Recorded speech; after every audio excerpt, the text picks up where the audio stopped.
Hey guys, Malthor here once again with another little update on the Elementalist Tornado build. Not really too much to say, just a bit of gameplay to show off, because when I showed off the character last time, it was more or less completed and not much needed to really happen. I just need to level up a bit more yeah, try some Poggers Tier 17 content, stuff like that. I did immediately buy a Watcher's Eye after last video, and that was just for Zealotry crit, so like 100 crit, something like that, when enemy is on Zealotry ground, and haste phase, phasing while you have haste up. So that's a very cheap Watcher's Eye, at least at the time, 1 divine, just a bunch of crit, and also gives us phasing so that, you know, you can run through things pretty comfortably. And just needed to get something in there that wasn't too expensive, because I wasn't going to play the character for too much longer, but there are some pretty large Watcher's Eyes that you can do for sure. You know, Hatred crit basically solves our crit. Zealotry penetration can be big with the Zealotry crit. You could even get Vitality life gain on hit and then run a level 1 Vitality, and that should actually give you a lot of extra sustain. But currently, I mean, I can't take super big hits with a life pool that I've got and damage reduction, so I didn't end up getting the Chaos Golem into the build at all. Just kept Ice Golem because it didn't really matter, and it's perfectly fine. But if you want a bit more thickness in this kind of build, you can instead run the Chaos Golem for some fizz damage reduction. And then I suppose you can build in general kind of thicker too, but just did not seem too necessary because for the most part, while mapping and stuff, I was running fairly cold tornadoes with Herald of Ice with cold or freeze prolif, and yeah, that keeps you alive just plenty. As you can see, the damage is pretty respectable, and that is all from the Crest of Desire 1 socket setup. But if you want to do a real 6-link setup, it is probably going to do more damage just because of the large support gems that you can get there. Power Charge on crit by itself is a huge support gem for this kind of build, and then, you know, you'll have other things or whatever you really want to use. Not too sure what we will. It'll just depend entirely on the chest that you're going to use as to whether or not you need to chuck in like an Empower, an Area, a Conk Effect, crit damage. If you're not Eldritch Battery, you can go Inspiration. Shit, yeah, plenty of stuff. Awakened added Fire. That's a +1 with a lot of extra fizz as fire and stuff. Yeah, I don't know. Look, Crest of Desire, it's a good, solid set it and forget it item, but I do think a big 6-link would ultimately be better, and the biggest version of a build like this, I think, is dual 6-links with like a staff that means you have Penance Brand as well. So you wouldn't be playing a pure tornado build at that point, but my god, would the damage be filthy if you had both at once.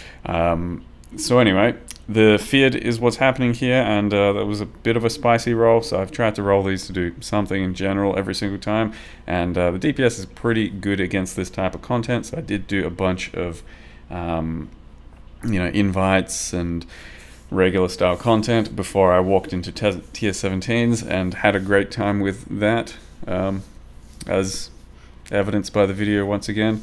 I think that's probably going to be a running theme, you know, make videos of crushing some nice content, enter tier 17s, and then just faceplant, and yeah, do a bunch of that. So this is the first tier 17 of that day, after the previous day, and yeah, good times. I love this boss, particularly well designed boss. Very, very big fan of this one.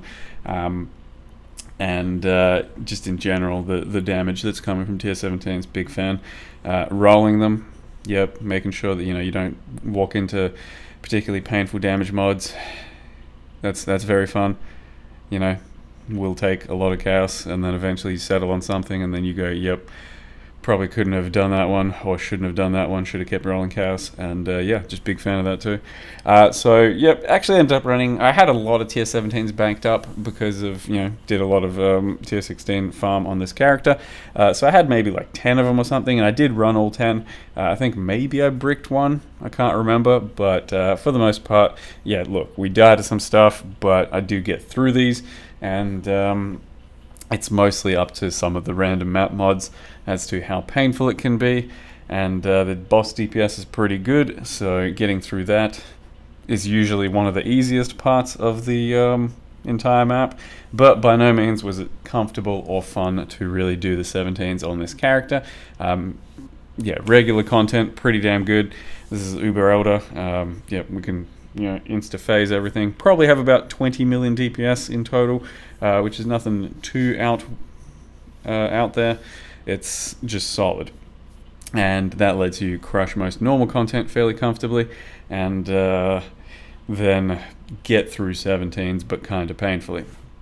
It also lets you take on some Ubers, and yeah, realistically, I think pretty much every Uber is, I think, gonna be, if I'm just thinking about it, I think most Ubers are gonna be easier than just taking on tier 17s on a character like this, because the gameplay can be pretty good. It's, like I said, very similar to a Brand style character, where you chuck up a couple of, or 3 of your attacks, and then run around and just try and dodge.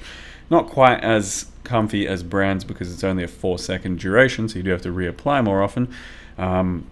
But this here is Uber Shaper, so I think I did Uber Shaper and Uber Cortex on this character, which is the 2 sets that I managed to complete from my 17s. I still have yet to touch Uber Eater, Cirrus, and Exarch this entire league, because I don't have the fragments for it.